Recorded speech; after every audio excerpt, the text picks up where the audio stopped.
आप देख रहे हैं सत्यमेव टाइम्स। मैं हूं आपके साथ हर्षिता। संत कबीर नगर जिले के मेहंदावल विधानसभा सीट से अपनी मजबूत दावेदारी पेश करने वाले सपा नेता सुरेंद्र मोहन निषाद से हमारी टीम ने खास बातचीत की। आचार संहिता लागू होने के एक दिन पहले हमारी टीम उनसे खास बातचीत करने मेहंदावल विधानसभा क्षेत्र के प्रसिद्ध शिव मंदिर स्थल कोपिया पहुंची। इस स्थान के बारे में एक और पौराणिक मान्यता है कि भगवान बुद्ध यहीं पर अपने राजसी वस्त्रों का त्याग कर संन्यास ग्रहण किया था। मेहंदावल विधानसभा क्षेत्र के कोपिया शिव मंदिर पर पहुंची हमारी टीम के सामने सपा नेता सुरेंद्र मोहन निषाद के समर्थकों ने जमकर नारे लगाए और उन्हें सबसे बेहतर कैंडिडेट बताते हुए उनके पक्ष में लहर चलने की बात कही। सरकारी नौकरी को छोड़ जनसेवा के जरिए राजनीति में पदार्पण करने वाले सुरेंद्र मोहन निषाद ने मेहंदावल विधानसभा सीट से टिकट की दावेदारी कर रखी है। हमारी टीम ने उनकी दावेदारी और स्थानीय मुद्दों को लेकर सीधी बातचीत की। देखिए हमारी ये खास रिपोर्ट।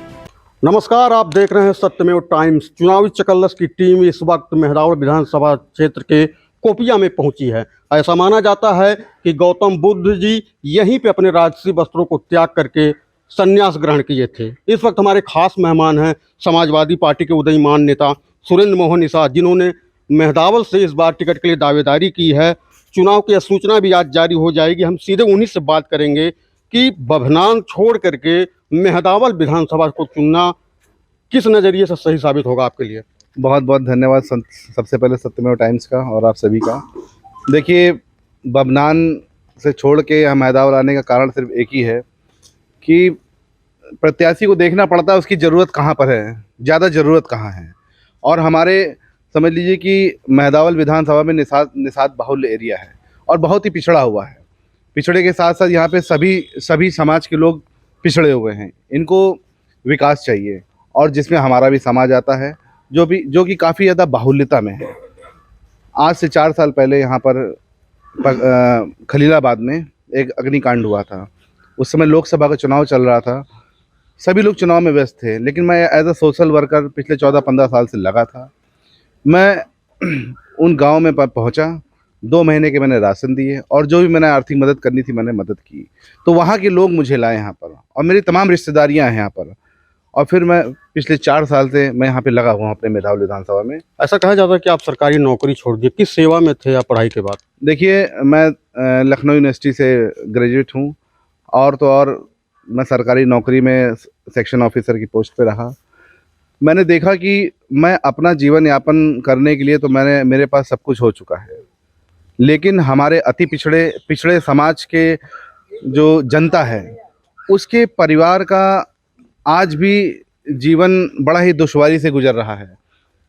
उनके पास खाने की स्थिति नहीं है और तो और रोज़गार तो बहुत दूर की बात, वो उनकी जो डेली ज़रूरत की चीज़ें हैं वो बेचारे कर ले जाएं तो बहुत बड़ी बात है। समझिए, विकास तो उनसे बहुत दूर तक है, विकास उनके कहीं पास में आ ही नहीं रहा है। अगर 2 जून की रोटी वो खा ले रहे हैं, ये बहुत बड़ी बात है। तो मैं सिर्फ बच्चों को शिक्षित करने के लिए शिक्षा को हमेशा बढ़ावा देता आ रहा हूँ। एक बार इंसान को राशन फ्री में ना दिया लेकिन शिक्षा जरूर फ्री में दिया जाए, जिससे वो अपने परिवार को आने वाली जो पीढ़ियाँ हैं उसके लिए वो अपना कुछ मजबूत स्टैंड खड़ा कर सकें। मेहंदावल में आप आए हैं तो क्या कितना विकास यहाँ के बीजेपी विधायक कराए हैं और क्या कुछ होना चाहिए, क्या हैं आपके एजेंडे, किन मुद्दों को लेकर के आप मेहंदावल आए हुए हैं? देखिए, मैं मेहंदावल आने का सबसे सर्वप्रथम कारण ये है कि प्रदेश की चिंता के लिए हम लोग मुख्यमंत्री चुनते हैं, लेकिन हर विधानसभा के लिए उसको प्रत्याशी अच्छा चुनना चाहिए, जिससे कि लोगों को अच्छा इलाज मिले अस्पतालों में। आपने देखा होगा कि अगर पैर भी टूट जाता है तो भी उसे खलीलाबाद और लखनऊ रेफर कर दिया। आखिर क्यों? क्या यहाँ के डॉक्टरों के पास डिग्री नहीं है? तो मेरी सबसे पहली प्राथमिकता है मुफ्त में दवा, मुफ्त की जाँचें और ऑपरेशन एक भी बाहर ना हो। दूसरी चीज़, प्राइमरी स्कूल में टीचर्स को तनख्वाह दी जाती है, वो टाइम से आएँ और जो बच्चे नहीं आ रहे उनके घर जा करके उनको बुला के लाएं कि आखिर कारण पता करें कि बच्चा क्यों नहीं आ रहा है। मिड डे मील में कोई भी गुणवत्ता में उसकी कमी नहीं होनी चाहिए। और तीसरी सबसे मेन चीज़ है सड़क, नाली और जो भी एक मूलभूत सुविधाएं हैं वो एक आम इंसान तक पहुंचनी चाहिए। हालात तो काफ़ी बद से बदतर हो रहे हैं। आप देख रहे हैं, आप जिस सड़क से गुजर रहे हैं वो काफ़ी ख़राब है, तो जिम्मेदार किसको मानते हैं, क्या कुछ कहना चाहेंगे? देखिए, जिम्मेदार तो अगर हम कहें कि कोई एक इंसान है तो देखिए नहीं, तो ये तो होगा पल्ला झाड़ने वाली बात है। और जिम्मेदारी सबको लेनी पड़ेगी। इस विधानसभा क्षेत्र के विकास के लिए आम जनता को भी जिम्मेदारी लेनी पड़ेगी। उसको भी देखना होगा कि ये जो पेड़ लगे हुए हैं इनका नुकसान स्वयं जनता भी ना करें। अगर कोई कर रहा है या जो भी सरकारी संपत्तियां हैं उसका भी ध्यान जो है यहाँ की जनता भी रखे। साथ ही साथ अधिकारियों को जरूर ये चीज़ बताएं यहाँ के जनप्रतिनिधि कि आपको तनख्वाह दी जा रही है हर काम के लिए। आपके पास एक समय निर्धारित है कि यदि कोई एक आदमी आपके पास प्रार्थना पत्र लाता है अपनी किसी भी चीज़ के लिए, आप उसको 45 दिन में निस्तारित कर दें। होगा या नहीं होगा, टालने से काम नहीं चलेगा। एक चीज़ और बताइए, यदि पार्टी आप पे दांव नहीं लगाती है, टिकट आपको नहीं देती है, फिर आपका क्या रोल होगा? क्या आप देखिए- बभनान वापस चले जाएंगे या यहाँ रहेंगे? नहीं, मैं मरवटिया खुर्द में मेरा यहाँ पे घर बन गया है और 14 तारीख को उसमें गृह प्रवेश हम लोग कर रहे हैं। यहाँ के प्यारी और मेरी सम्मानित जनता ने मुझे बुलाया और मैं इन लोगों के बीच में बिल्कुल परिवार की तरह ही रह रहा हूँ। ऐसा कोई विचार नहीं है। राष्ट्रीय अध्यक्ष जी का जो निर्णय होगा वही हमको मान्य होगा और वही जो भी मेरे साथ सब लोग हैं वो सब लोग उनको मान्य होगा। तो चुनावी चकल्लस में इस वक्त हमारे साथ थे सुरेंद्र निषाद, जो मेहदावल से इस बार अपना भाग आजमाइश की कोशिश में जुटे हुए हैं। समाजवादी पार्टी के नेता हैं, सरकारी नौकरी छोड़ करके जन सेवा के जरिए राजनीति में आए हैं। इस वक्त हमारे साथ यहाँ पे स्थानीय जनता भी, हम उनसे भी पूछेंगे कि ये किस तरह के प्रत्याशी साबित होंगे, क्या इनका यहाँ के लोगों में क्रेज है, इसको लेकर के। मैं, क्या नाम है आपका? रामनयन निषाद। रामनयन जी, किस तरह के व्यक्ति हैं ये सुरेंद्र जी? बहुत सीधे साधे स्वभाव के हैं आप। फिर जनता के बीच में आपने एक अच्छी छवि बना ली है। आपने 4-5 साल से समाज सेवा के रूप में आपने विधानसभा में मेहदावल में काम किया और उस काम करने के उपरांत जहाँ जहाँ भी जिस गाँव में गए सभी लोगों को सम्मान दिए और सम्मान आपको भी मिला। क्या लगता है पार्टी को उनको टिकट देना चाहिए? हाँ, पार्टी को जो आपने मेहनत किया है 4 साल लगातार क्षेत्र में जनता के बीच में गरीबों का सहायों का मदद किया है, बाढ़ पीड़ितों का मदद किया है, कोविड-19 में उसमें मदद किया है, आप उसमें मिला करके जो संदेश मेहदावल विधानसभा से गया है, अब माननीय राष्ट्रीय अध्यक्ष जी को टिकट देना चाहिए। हमारे साथ और भी लोग हैं, उनके समर्थक हैं। सुरेंद्र निषाद जी को क्या टिकट मिलना चाहिए, और मिलना चाहिए तो क्या खासियत है उनके अंदर?